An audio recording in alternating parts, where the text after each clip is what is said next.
I don't know if any of you guys ever run into this problem, but I have a specialty tool, and I thought it was in my locker over there with my oil change tools because it's the wrench that takes off the bottom of the fuel filter on a Duramax where the water and fuel sensor is. But I checked there and it's not there. It's not in my wrench drawer. It's not in my specialty wrench drawer. So I'm like, well, maybe it's in my miscellaneous like specialty tools drawer.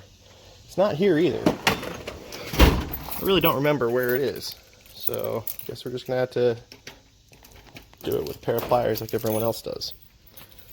So that truck with the hazards on there, he had the ramps on the back of the trailer dragging it down 40 and just realized it. And that's not like a fold-up ramp that could have just fallen down. Those are the ones that drop into a groove, so he's been dragging those for some distance. So this morning, I got a call. This truck is a friend of the customer who we just did the turbo on, a 6-liter. He just had it serviced at CarX. Drove it for about a day. The truck wouldn't restart, lost prime. Had it towed back to them. They changed the fuel filter again on the truck. And about a day later, we're back to having the same problem. Looks like it's lost prime and won't start. So I'm going to take a look at it, see what filter they have on there. CarX usually uses federated filters. They're pretty cheap, and they have a lot of problems on Duramaxes. So if it's not an AC Delco filter that's on here, I am going to go run and grab an AC Delco one for it. We're going to make sure that we change all the O-rings, get it on there properly, make sure it's tight, and reprime it and see if we can get the problem fixed. They towed it back last time and fixed it when he called him today. They were not really willing to do anything to help him. They don't want to tow it. They just said find someone local to fix it and send him the bill. So we're gonna try to get this taken care of for him. About an hour drive up here to come look at this thing. By the time we run and go get a filter, get it primed, probably about an hour and a half, 2 hours of labor. So I mean, it's probably still cheaper than that shop paying to get a tow truck to tow it, you know, hour and a half back for a fuel filter, but still not very good customer service on CarX's part on this one. Yep, just like we thought, it's a federated filter. We've had a lot of problems with those, losing prime on Duramaxes. So, all these problems literally just started a week ago when he had this thing serviced at a CarX. He had him do fuel filter and oil filter. And the problem is new. It's been since they've put a fuel filter on this, and prior to this, the guy has always ran the AC Delcos. So, we're gonna run back into town. We're gonna go pick that up for him. Get it thrown on there, we'll get this thing primed up. And that should fix the problem, but if not, then we can diagnose it from there. Got an AC Delco filter here, so that should fix the problem with the cheap filter losing prime. We've got diesel in a gas can. I always put diesel in red cans, because if somebody's dumb enough to steal my gas can, I want them to suffer when they think this is gasoline and put diesel in something. And then I had to pick up a new drain pan because I'm an hour away from the shop and I forgot to grab them before we left. So we're taking the old filter off here. Now, the scratch marks on the bottom here are from me. My filter wrench doesn't fit up here. So this is me removing it, but it was way over tightened in here. But let's see how much fuel is actually in this thing when I get it out of here.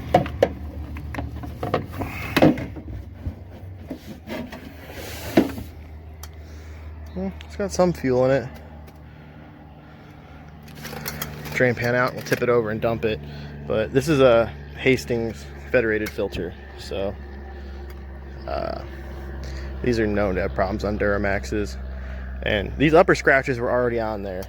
So they said that they removed the new fuel filter and installed a new one. By that scratch, I'm guessing that they reinstalled the same one they pulled off the truck.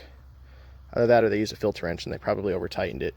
If you come up here to the Delco filter, quarter turn, that's all it is. You run it up snug and you give it a quarter turn. It doesn't take much. If you over tighten these, you can have the same problem as leaving them loose. They will leak and suck air. We've got the new AC Delco filter in there. Quarter turn on the body, half turn on the water and fuel sensor in the bottom. That's all it is. So quarter turn pass snug on the top, quarter turn pass where it touches on the bottom. New O-rings in both of them. Got it plugged back in. And this is the old one. The water and fuel sensor in the bottom of this was so over tightened, I thought we were going to break it before we got it out of there. It's pretty scratched up, pretty tore up, because somebody else has been using pliers and over tightened it. So I'm going to recommend a new one for the customer too. Like I said, the shop that did the last service on this is paying for this service call and for me to come out here and get this thing running again. So that's been stripped and damaged, and it's just plastic. So I'm going to go ahead and order a new one for him and get that coming for it too. But we just need to hop on the top side now. We'll get this thing primed and then get it started up. So I've got the intake tube off. This little brass fitting here is the bleeder screw. So you just need it loose. It's got a passageway cut down the side of it that'll let air out. And this is your priming pump. So you're going to press this priming pump until you get diesel coming out of here. Close it off, start the truck. Obviously, I had to put the intake tube back on. Like I said, it doesn't have to come off. I just did it so you guys could see what we're doing better. So that's what you're looking for. You've got diesel out of it. Now, take a screwdriver. Just tighten it down a little bit. It doesn't need to be too tight.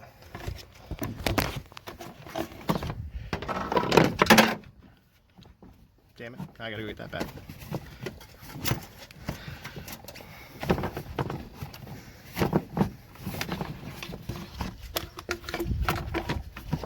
Trying to get the intake tube back on here. There we go. That's on there. Grab my screwdriver real quick. Just tighten down these two clamps. If the mass airflow sensor isn't reading right because these are leaking air around it, the truck will run funny. So it's better just to go ahead and tighten them all down now.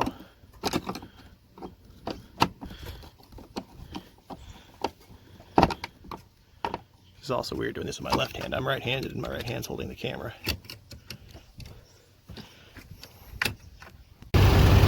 Got the Duramax running again. We had to pull the shop truck up to give it a little bit of a jump start. The customer had cranked it a few times trying to start it and it brought the batteries down. But it's been running for about 5 minutes now. I'm probably going to give it another 5 or 10 minutes. I'm waiting on the customer to come up here now to settle up the invoice. But I'm going to let it run for a while. I'll probably do 1 or 2 restarts after I'm confident that the batteries have enough charge in it to do that again without having to jump start it. And then this job should be good to go. But like I said before, this is a lesson of why we don't use cheap filters, especially for fuel filters on a diesel.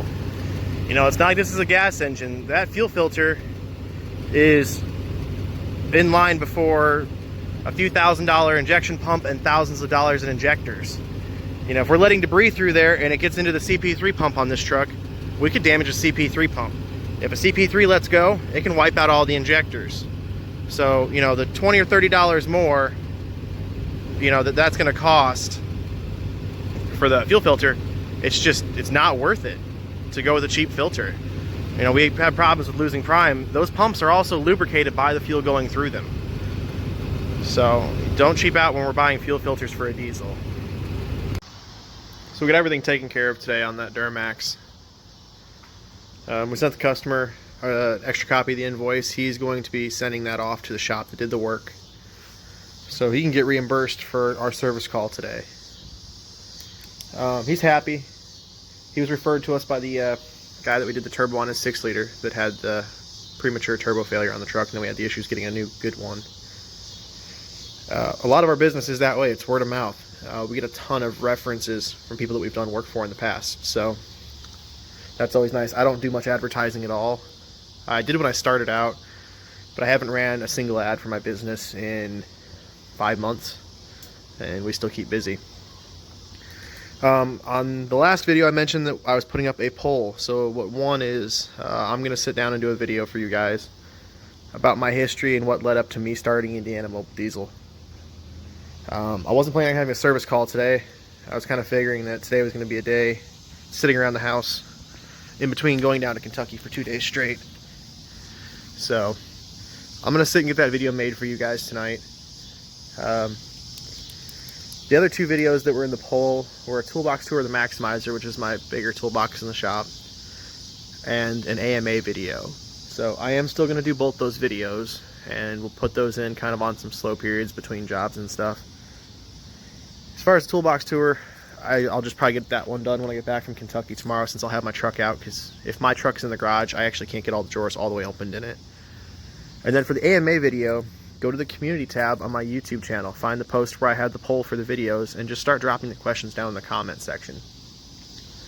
I don't know how long it's going to take to answer those questions. I'm figuring probably 50 to 100 questions. We're going to try to make about a 10-minute video out of that if we can. So just go start putting questions over on the community tab, and we'll get them answered, and we'll get that video up for you guys. If you like the video, check out some more of ours. I know this one isn't going to be the most interesting video we've ever done, but maybe check out a couple more and see if you still like the channel. If you do, like the videos, subscribe. You can follow me on Instagram and Snapchat at Spike383 on both of those. You can follow Indiana Mobile Diesel on Facebook and Instagram at Indiana Mobile Diesel. If you guys are anywhere in the Indiana or surrounding areas and need any service done on vehicles, hit up Indiana Mobile Diesel. Phone number, email address, and contact info will be in the end card of the video. We are 24/7 on-site service. Gas, diesel, it really doesn't matter to us. We do import cars, trucks, heavy equipment. There's nothing that we won't work on. But thank you guys for watching. Have a good night.